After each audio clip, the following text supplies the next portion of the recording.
operation?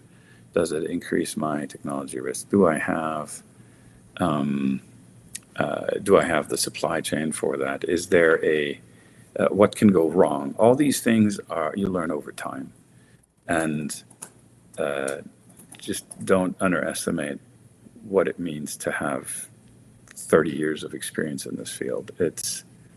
I have been on this, they call it the solar coaster, for a long time. And when you see, for example, how regulation can change your environment, and if you've lived through that, you are more able to deal with that. So I would say experience is probably the key here. If you look at the team in the developer, do they have experience in what they're doing?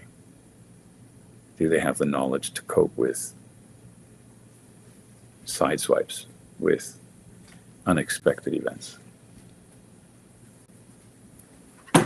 Got it. And what due diligence process do you follow before committing significant amounts of capital to a project? Okay, that's a little bit into secret sauce as well. There is I'll stay high level. You can verify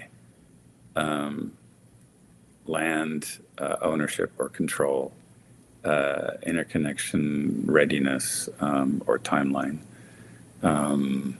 You model worst case scenarios on your financial model, as I mentioned before, and you check out the regulators that are local, and see if there's local resistance. Those are the main things, but there's a couple more, and it gets into details that I believe are part of the advantage that we have. Got it. That makes sense. And what technologies do you see as being most impactful going forward to provide electricity to the data centers? All right. So as I mentioned before, a technology mix is often beneficial. If you look at the history of solar, for example, the biggest build out of new megawatts on the grid was in solar, and second only is gas. There's a reason for that. The levelized cost of energy is low on some nuclear technologies, but if you're in the Southwest, for example, or in the Sun Belt, solar is hard to beat. If you're in the Midwest, wind is very cost effective. Hydro energy has been, especially like areas like the Niagara Falls, has been awesome and the lowest power source bar none. But the build out of hydropower plants is tough because we've pretty much captured most of what we can. There's maybe a little bit more growth available.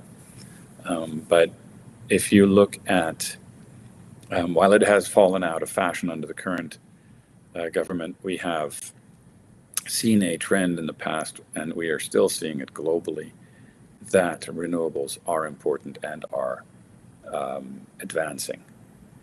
There is a reason for that. I mean, if you have the IPCC and 161 or something like that, scientists that have no political agenda, all agreeing that this is not just correlation but causality, you have to assume that when there is a scientifically smart government, that they will push for renewables. And just look at India, what they're doing now. It's renewables and it's nuclear. They're pushing both of those heavily.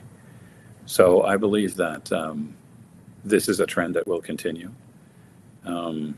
If you look at the companies that are building data centers, I would say probably 2/3 or 3/4 of them value clean energy with zero or low carbon dioxide emissions.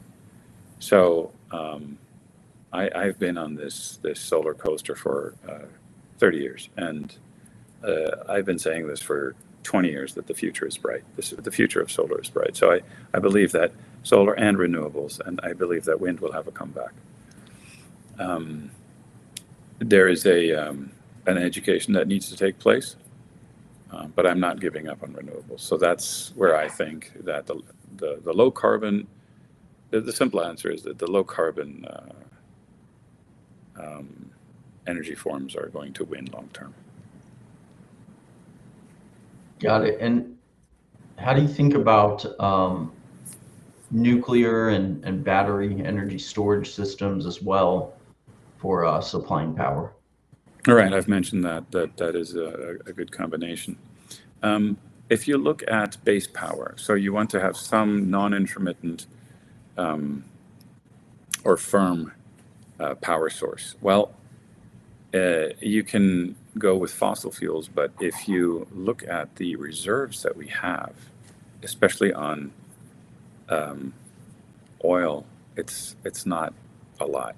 The United States is depleting the reserves rather quickly. On gas, okay, so we're having a boon right now, but if you look at how gas wells die, they die suddenly, and it's maybe not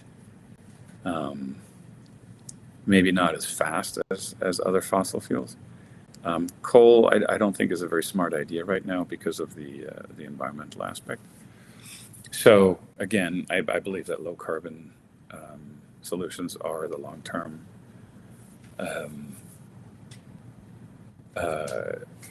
winners for data centers. The client wants them. So